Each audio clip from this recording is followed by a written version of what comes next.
Michael, I'll just grab that mic from you for a second. Okay, hello everyone. Thank you all so much for coming out and joining us tonight. My name is Amali and I'm the events director here at Books Are Magic. We are so excited to have Anne Berest and Michael Reynolds with us tonight to celebrate, or to discuss and celebrate Anne's critically acclaimed novel, The Postcard. Thank you. But before we get officially started, I just have a few logistics to point out for how tonight's event is going to go. First, we will be doing a hand-raised audience Q&A towards the end of the discussion, so please start thinking of questions to ask and hold on to them. After the talk tonight, Anne will be around to sign and personalize your books at the table next to where you checked in. We'll let you know where and when to start lining up for that. And finally, if you're joining us virtually on the YouTube live stream, we would love to encourage you to buy a copy of the Postcard online using the link in the live stream description. Okay, now let's get into this. In The Postcard, a mother and daughter attempt to trace and retrace their family's history. As descendants of Holocaust survivors and as Jews who are still figuring out how they relate to their own culture, their own heritage, this is no easy feat. What ensues is an incredible story of reckoning with generational trauma. So much to discuss within the pages, so let me introduce you all to tonight's wonderful guests. Anne Berest's first novel to appear in English, The Postcard, was a national indie bestseller and a finalist for the Goncourt Prize in France. With her sister Claire, she's also the author of Gabrielle, which is coming out in 2025, a critically acclaimed best-selling true novel based on the life of her great-grandmother, Gabrielle Picabia, wife of Francis Picabia, Marcel Duchamp's lover and muse, a leader of the French Resistance, and an art critic of considerable note, and lives in Paris with her family. And as I mentioned earlier, Michael Reynolds is here to moderate tonight's conversation. Michael is the executive publisher of Europa Editions. He has served on the jury for the Penheim Translation Fund, the Guten Kunst Prize for Young Translators, and the foreign jury of the Strega Prize, and is the founder of Books Across Borders. Prize-winning and best-selling authors Michael has worked with at Europa include Meiko Kawakami, Elena Ferrante, Joseph O'Connor, Kay Patrick, and many more. Born in Australia, Michael now lives here in New York. Without any further delay, please join me in giving Anne and Michael a very warm welcome. Thank you so much, Emily.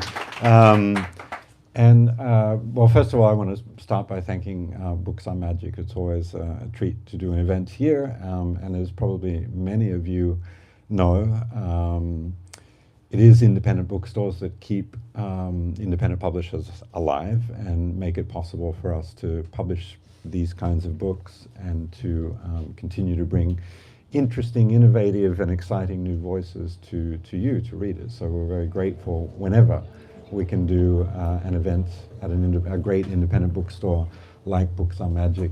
What you maybe don't know, of course, is this particular bookstore has a national reputation. Yeah, it's well known and well liked and well thought of across the country. So you're lucky to have it in what I assume is your neighborhood here. Well, I'm thrilled to be back in conversation with Anne. And I sort of wanted to start with that fact. It's been a couple of years, or a year and a bit, since we were last in conversation together. And at that time, we were launching the Postcard. Yeah, we were bringing it to readers for the first time, without a real sense of whether it would find readers here. Yeah, that's the work of a publisher, to try and figure that out ahead of time, and we weren't sure. It ended up enjoying incredible success with readers here. So I wanted to sort of invert things a little bit and start with that and ask you, how has it been to be translated and published and read by American readers? What have you learned about this book in your encounters with American readers?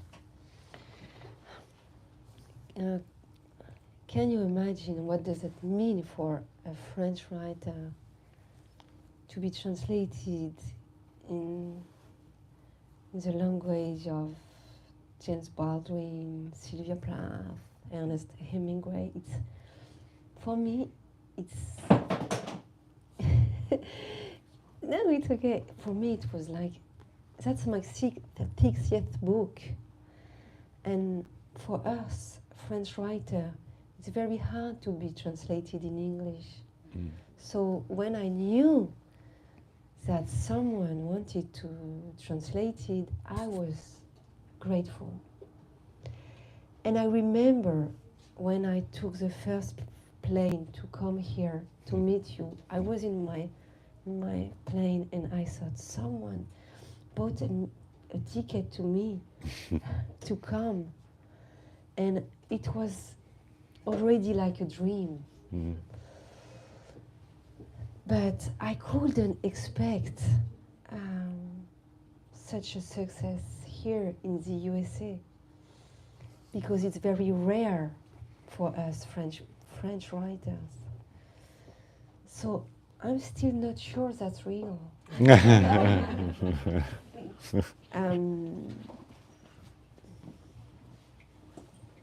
And you know what? In France, I have a lot of friends who are writers, and when they saw my success in the USA, they were so happy, because they thought, yes, it's possible, we can do it. It opened like a door of dreams for other French writers. The Postcard has not only been translated and published in English, but in many languages, and in many of those languages it has also proven to be a great success. And I know that you've also done a lot of events and a lot of meetings with readers in many different countries. Is there a difference in the way that readers in different countries read the Postcard? Oh, yes, of course. If you want to sit, come.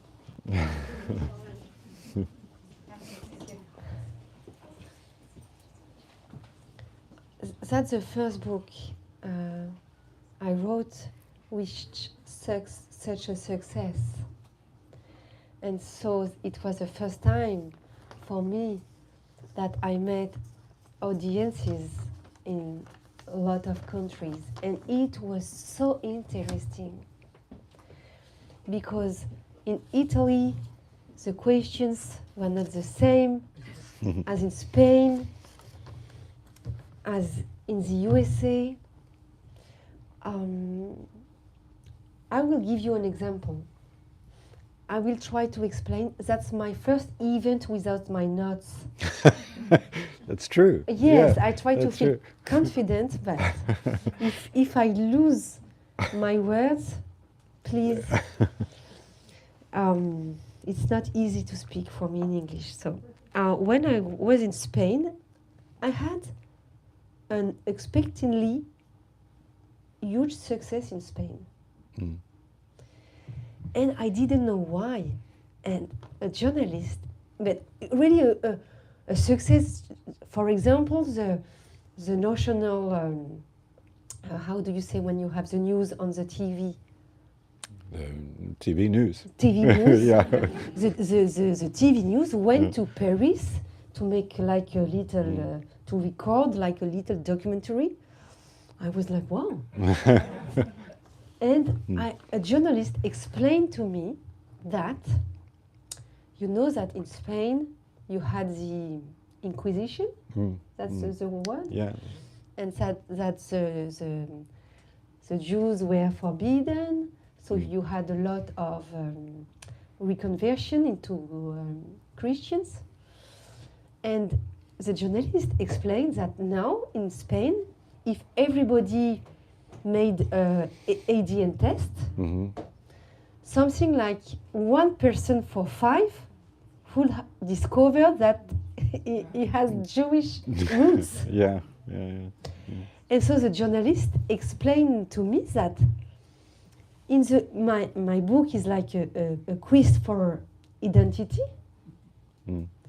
because I grew up in a secular family, and I didn't really know what does it mean, being Jewish.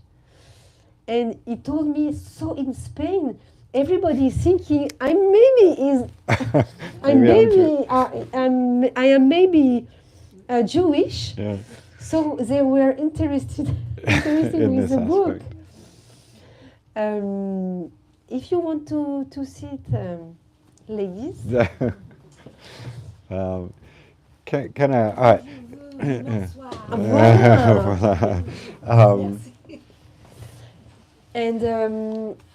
And here in the USA also the questions were different, but what struck me was the interest of the American audience about the time of occupation in Paris, in France. I saw that it was something that people wanted to better discover. And also, of course, I went in to meet a lot of American Jews, events in the community, and they asked me a lot of questions about the silence of the Jews in France after the war. They were interested with the fact that after the war, the Jews were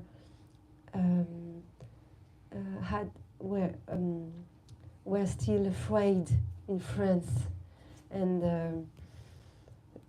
it was they didn't want to say that they were Jews until the middle of the 60s, and I thought it was something interesting.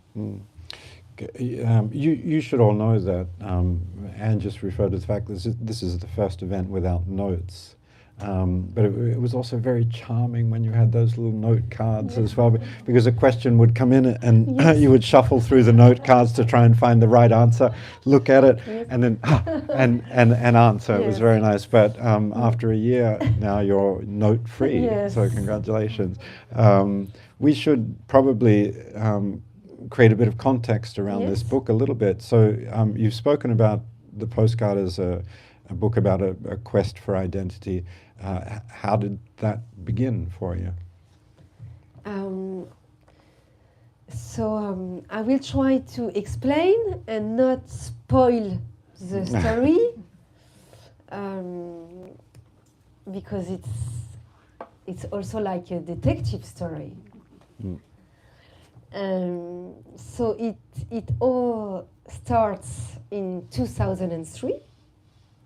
Yes, because what I have to say is that it's written novel on the cover, but it's like a true novel, because all the facts happen in reality, and to me and to my family. So in 2003, my mother discovers a postcard in her letterbox, and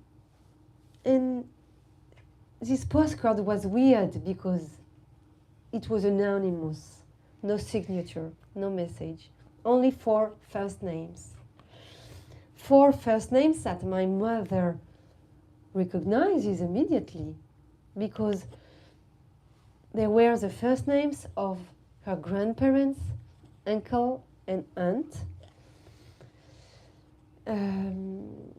She didn't meet them because they were killed during the war, because they were Jews. And we had this postcard, and we didn't know who might have sent it.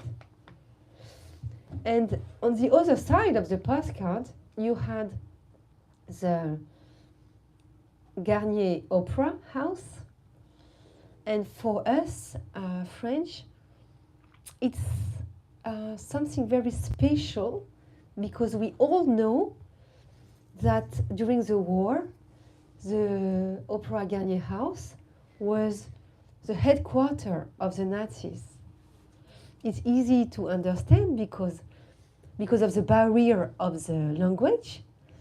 They couldn't go to movies, to watch movies, to theaters. So they went to the opera to listen to music every evening. And so in Paris, the Opera Garnier was a monument with a lot of flags, of Nazi flags. So for us, it's really, in all movies in France, in all movies about occupation, you always have the Opera Garnier because it's really the symbol of the occupation of Paris. And so when we saw the Opera Garnier on the postcard, we were just like, it is done on purpose? It was frightening. Mm-hmm. And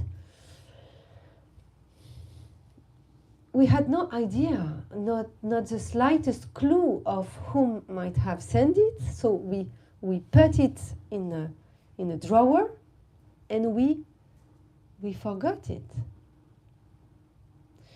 And it's only 15 years later that I decided to make the investigation with the help of my mother.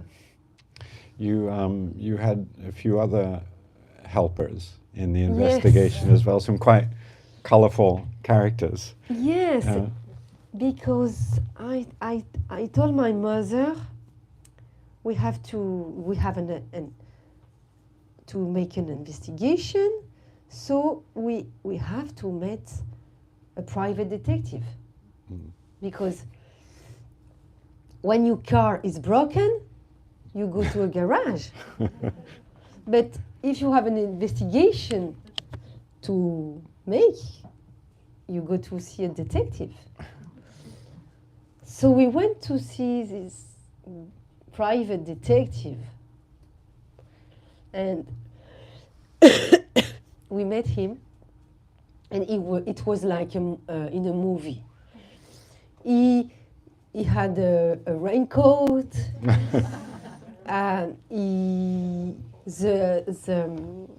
The office was a mess, and he spoke with an accent of south of France.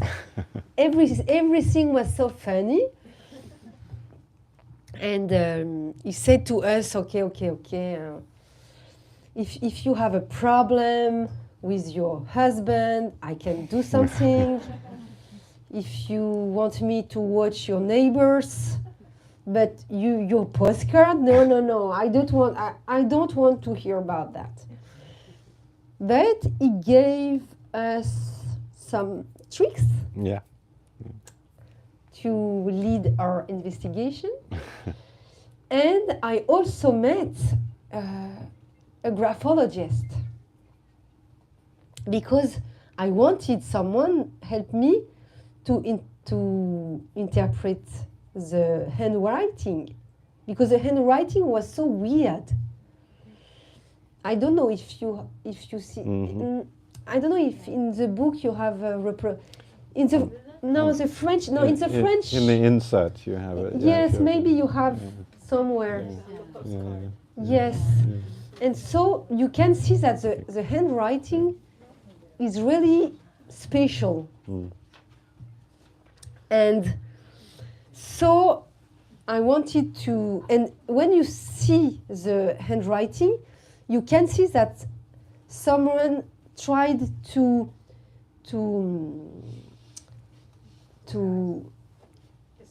disguise.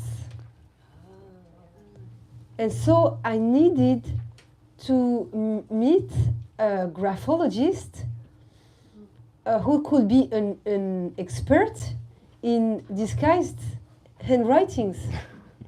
and it exists for the courts. There is one expert in disguised handwritings in France, and his name is Jesus, like Jesus Christ. And so that's why I say it's a true novel, because I don't have imagination. I couldn't have imagined a graphologist named Jesus. It's too much for me. And so I sent him the postcard, and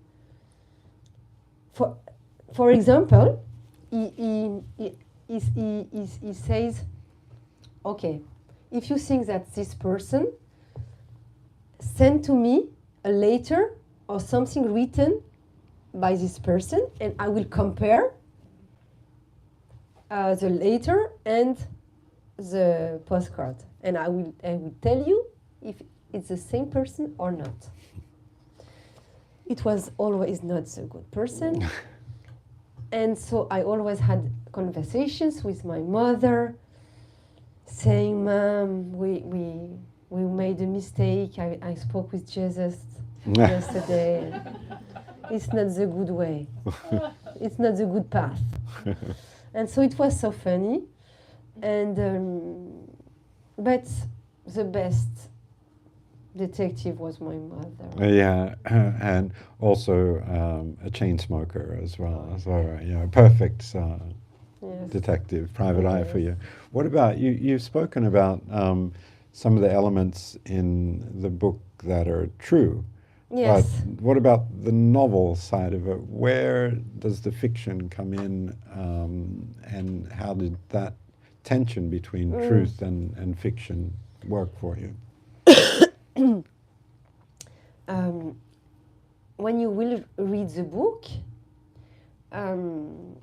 you will see that my investigation lasts 4 months. But in reality, it lasted 4 years. But if I had written the 4 years, it will be awful for you to read it. And the book would have been like that. So I twist the time, and I will give you an example. There is an episode, a chapter, with my mother. We go together to the village where my family was arrested. We knock at one door, we meet a neighbor, and the neighbor gives us informations, and we go to see another neighbor, and in one day we met everybody we needed to meet. In reality, we met all these guys, but not in one day. Of course, and one of the neighbor, my mother, have met him 12 years before my investigation, when she decided to start for herself the researches about her family, and she went with her sister to the village. So you cannot in reality have all these things so fluent, but they are all true and all amazing. And once again, I couldn't have made it up, because it's true, it's too unbelievable. And also I wanted to, for example, to change the name of the village, because okay, it's a village where they were denounced and I didn't want that the inhabitants today could be annoyed by the fact that I said that it was a village where they denounced Jews. So that's why it's a novel. And it's also written in a novelistic way, with dialogues, Yeah. with I try to be in the head of my characters. You have a lot of descriptions, so it's a novelistic atmosphere.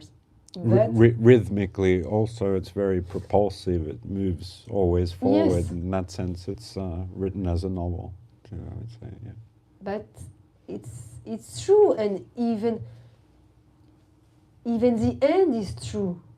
And my problem was that I was writing during my investigation. So I was writing like a detective novel without knowing what will be the end. And I thought that if I never find the resolution, the readers will be furious against me. You don't want to read 500 pages. And at the end, I don't know. I didn't find the puzzle, and so when I discovered the resolution, it was so crazy that, yes, once again, I couldn't have imagined it. Moving in the other direction to the factual content, which is the majority of the story, the majority of the book, the people, the characters, the events, there's also a great responsibility that comes with using facts. There's responsibility Yes. to family, to people, but also to historians whose job it is to mine Of course. events and write narratives about them. So how did you meet that responsibility? When you're writing about the war, when you're writing about Holocaust, when you're writing about occupation of France, it's so important that you don't make mistakes, historical mistakes, because even if you have good intentions, if you make historical mistakes, you open the door to deniers, to revisionism. And so for me, the issue, the big problem, the big issue was 3 chapters in the book. When I wrote about the Pithiviers camp, it was a transition camp. It was in France when Jews were in transition before they went to the trains. So Pithiviers camp, of course, how to write about Auschwitz. It's a question when you are a writer. And the 3rd chapter was the return of the deportees in Lutetia, this big palace in Paris, where they had to come after, when they came back from the death camps. And my question was, how can I write these 3 chapters? Because I am not a witness. I am not a survivor. So what is my legitimacy to write about that? And so I decided that in these 3 chapters, all the sentences you read, all the dialogues were I took them from the witnesses. Mm. Each sentences, each description. In these 3 chapters, I am not a writer anymore. I am a conduit between the survivors, between the witnesses, and the reader.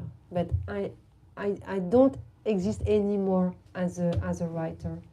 It was a way for me to find the legitimacy to write these 3 or 4 chapters. And I also, of course, for all the book, made a lot of historical researches. And at the end, I asked the most famous historian about this period to reread my book to be sure that I didn't make mistakes, because I wrote this book for the youth. I wrote this book for the next generation. I wrote these books for the teenagers, for the young adults. So it was so important for me that I give them good information. It's a duty. Did you find anything that you had to correct or change? I will tell you the story. I don't know if you know, is so famous in France. His name is Serge Sclarfeld. Serge Sclarfeld and his wife, Beate Sclarfeld, it's a couple. And he was a child during the war. His whole family died. And the couple spent their life and give their life to research all the names of all the Jews dead. You cannot imagine what they did. And to search the Nazis who escaped. They are so famous for that in France. And how I understood how important they were, I will tell you how. I went to Italy for my book, and I was invited to visit the Holocaust Memorial in Italy. And the first question was, how many Jews were deported in Italy? And the guide answered me, we didn't know really. And in France, this couple tried to find the name of each French Jew deported. That's how I knew the couple was important, but I was just like, okay, if this couple didn't give their lives for that, we couldn't know how many Jews were deported in France. So when my book came out in France, of course, I sent it to him, and I received a letter with a convocation to meet him. Uh-oh. And I remember I entered into, so it was in his apartment in Paris, and I entered into his office, and I saw my book with I don't know how many post-its. Like 100. And I was like, oh la la, I'm vanishing. And he said, you made one mistake. I don't know, remember, this meeting was not the 12th of August, but the 13th of, not August the 12th, but August the 13th, something like that.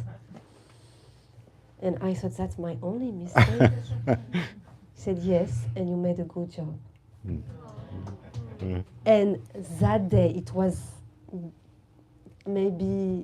before all the press, all the critical will come out. Mm. And I thought in my heart, everybody can say anything. Yeah. I don't care, because Serge Sclarfeld said I made a good job.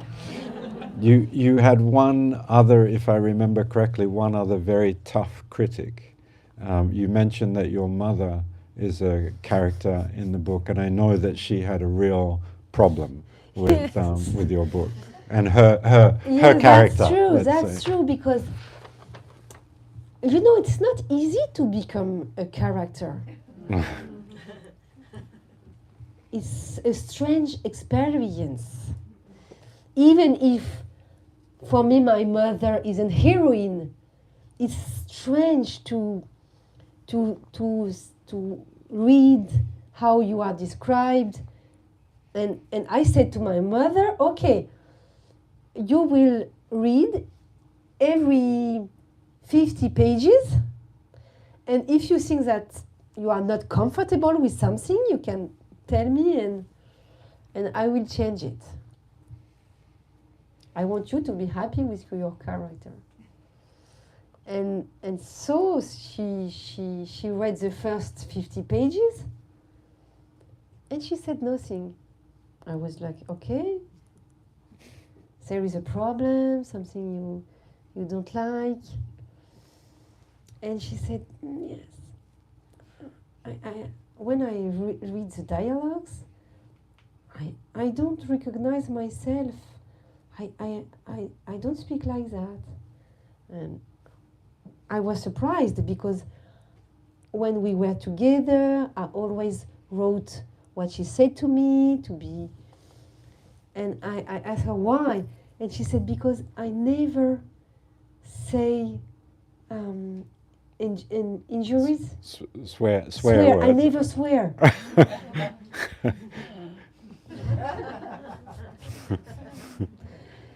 I was so surprised, because she often swears. But I said to her, okay, if you want, I will correct that. And that's why I will say that's a novel, because it's not the truth. But So an easy solution. Before we go to questions from the audience, I do want to ask you a couple of questions about the new book that is coming next year in April, which only I have a copy of here at Gallia here. It's called Gabrielle, and we're publishing this book at Europa in April of next year.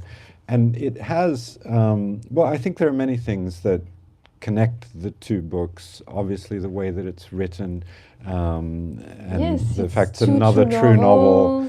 It's about my family. But it begins with the discovery of sort of an obscured part of your history, your family history again.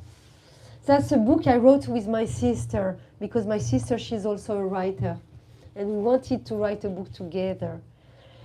And so it's about Gabrielle, but Gabrielle, she's a character in the Postcard.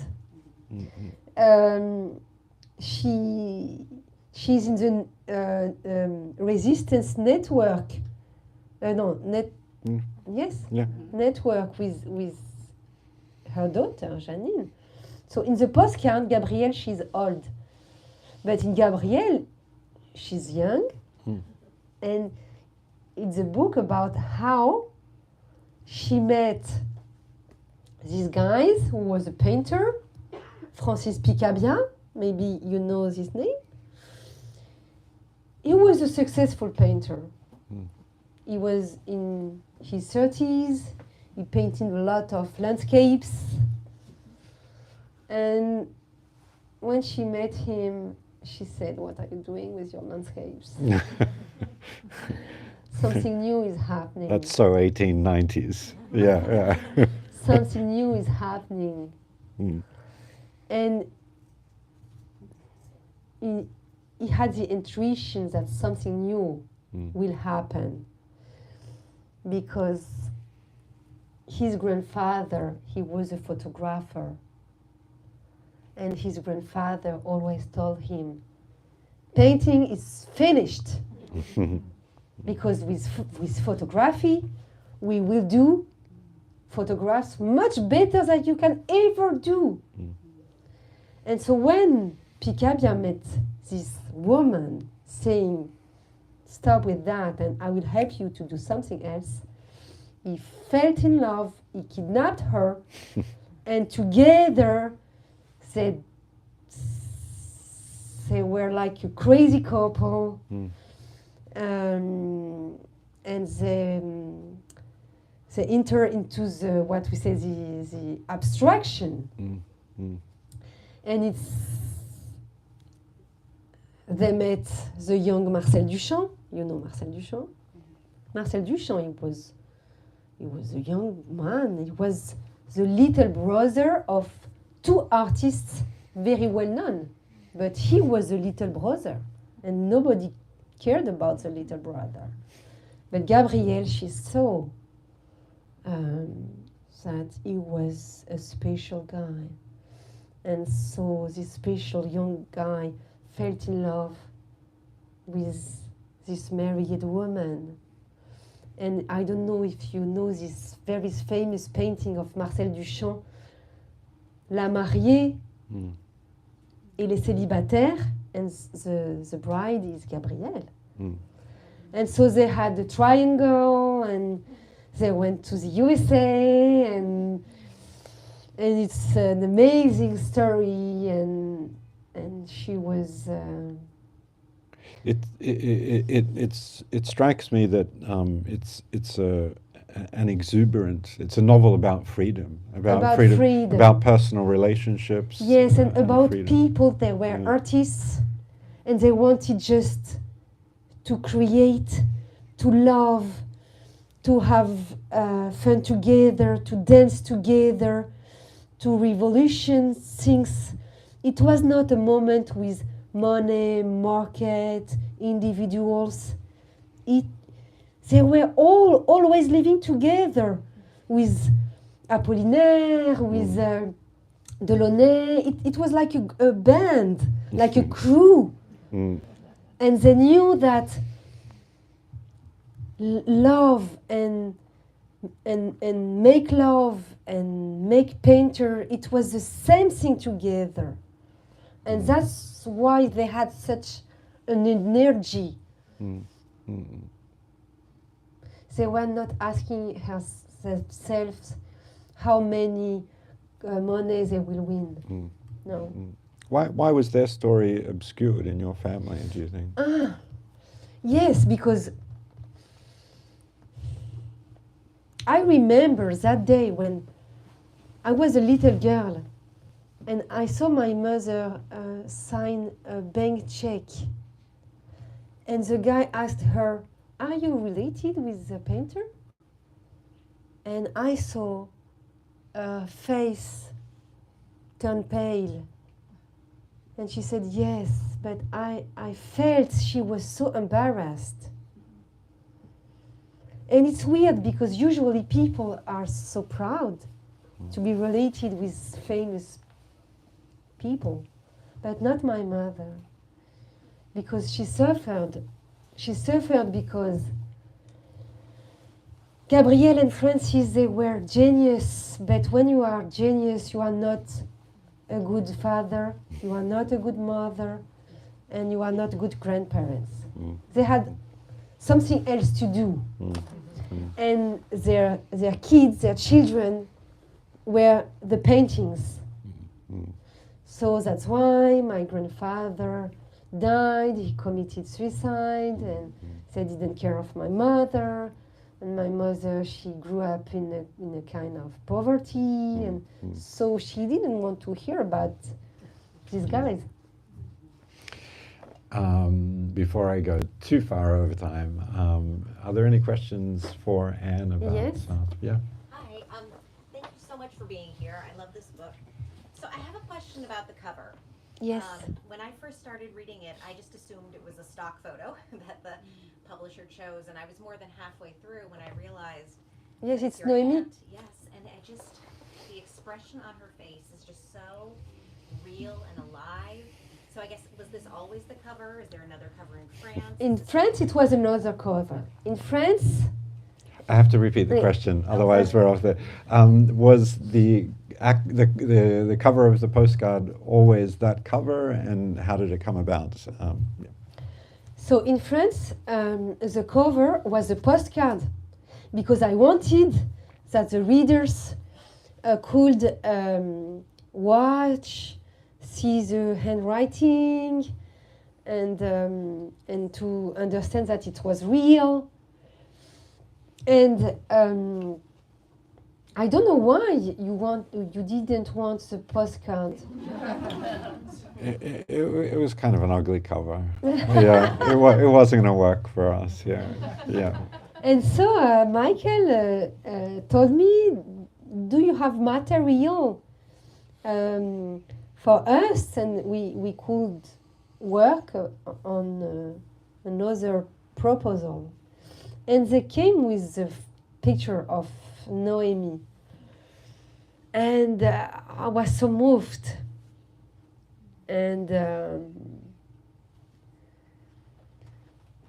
this picture was taken only a few weeks before she was arrested.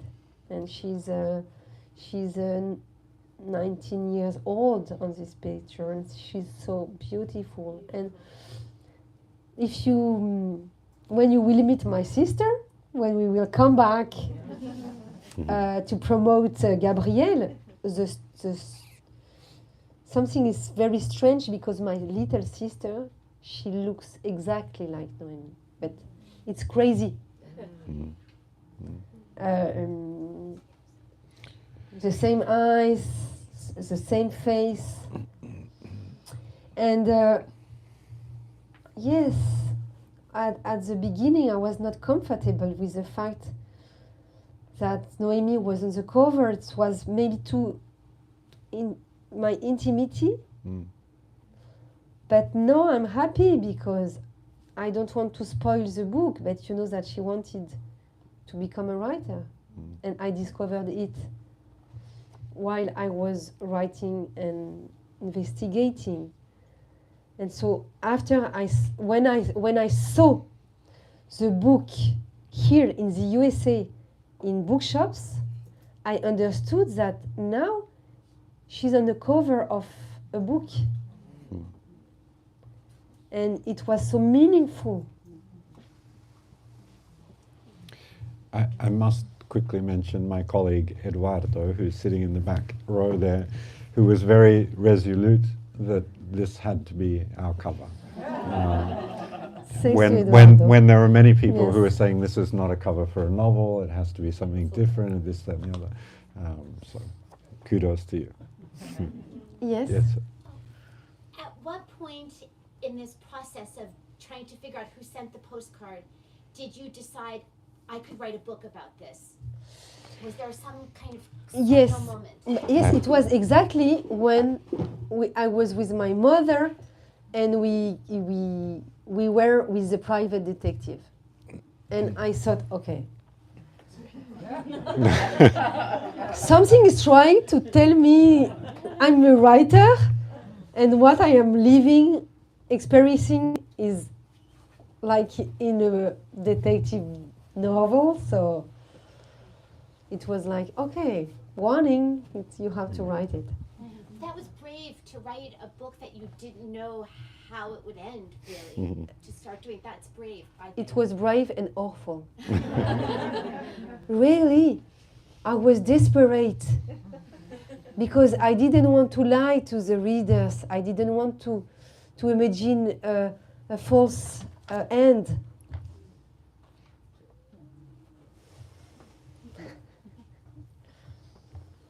Any other questions? Yes? Yes, yes? What kind of writing did you do before this? What kind of writing, what kind of books, what kind of novels? All my books were about family, but it was really novels.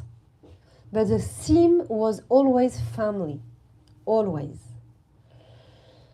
And when I wrote Gabrielle with my sister, I discovered that writing about my ancestors was what I name my country as a writer.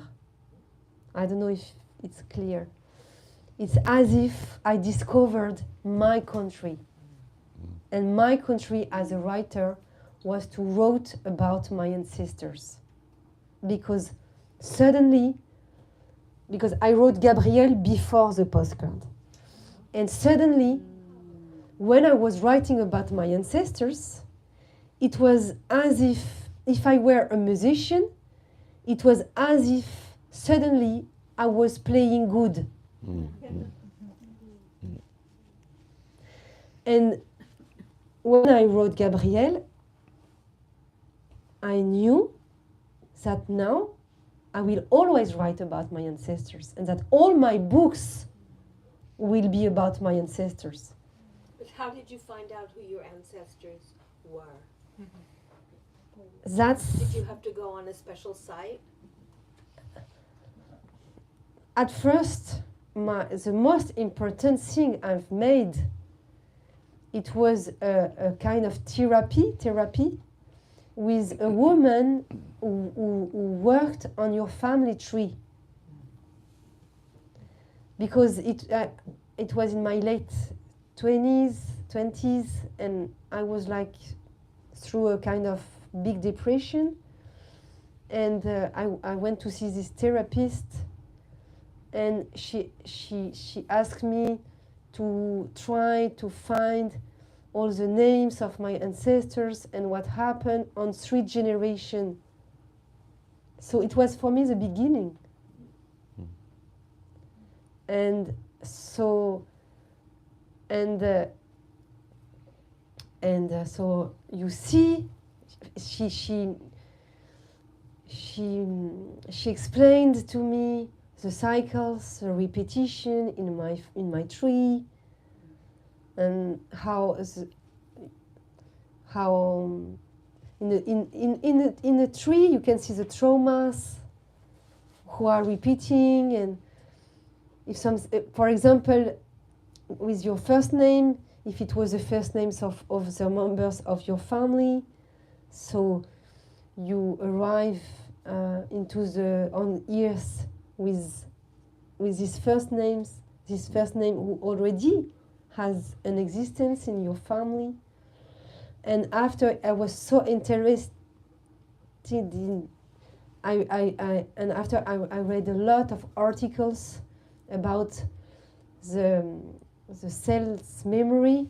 You know that our memory, our cells have a memory of emotions on 3 generations. So it was like a revelation. Was she a clairvoyant? No.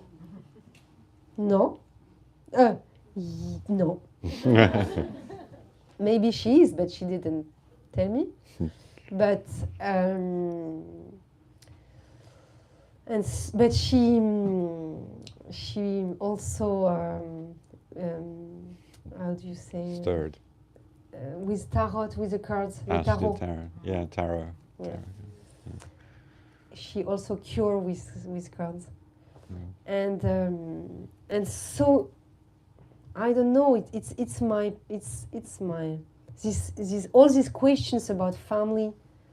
It's my yes, my country. Mm. I think if there are no other questions. Yes, you had a question. I was just waving. Just waving. No, you had a question. You were not waving. Okay, so my question is, because the last time I saw you, we were in London. Miss, I know I saw you. And, maybe the question is like, how do you find like readers in different countries of the world react to your books? Like, That was my first question yes. that you missed. Yeah. Oh no, sorry. But yeah. Eva, I didn't recognize you. It's because I don't have my glasses. So you were really waving me. She told the truth. I'm sorry. So if there are any other waves, Yes. there's one more question. I'm sure that's a question. Follow up with what you just said. Your quest to discover your ancestors and do the family tree, which Yes. can be very therapeutic. Yes. Did it help lift? Because we carry in ourselves, right? The Yes. trauma and the past Yes, somehow yes. integrated and the burdens, right? Yes. Did it help you? Would it lift your depression? You cannot imagine how it helped me. But what this woman told me was very interesting. She told me, when you work on your family tree, you cure your tree for the next generation. But she said to me, you also cure it for the previous generation. Oh, that's beautiful.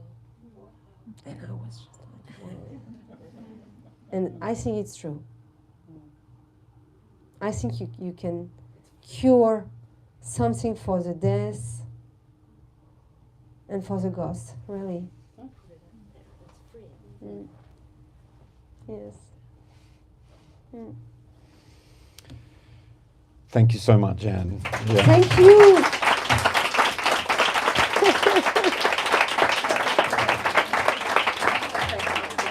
That's it. Thank you all so much for joining us tonight. Thank you to everyone who asked questions. Thank you, Michael, for moderating such a wonderful conversation. And you. thank you, Anne, for celebrating this book with us. And Thank giving you. your U.S. book tour here. Lovely. So, just a few quick reminders before we wrap up. If you're still with us on the live stream, you can buy a copy by clicking the link in the live stream description. For those with us in person, we have plenty of additional copies of the postcard available for purchase at the register where you checked in, and we'll be around to sign and personalize all of your books. That's going to be happening right where my coworkers are pointing to a little hole in the wall. It will make a little bit more sense once you get moving. We're just going to ask that you all please gather all of your personal belongings, line So up I down go the there. center aisle, and head to the place. How are you? I'm That's all sorry. right. You were so I was sorry. late. Hello.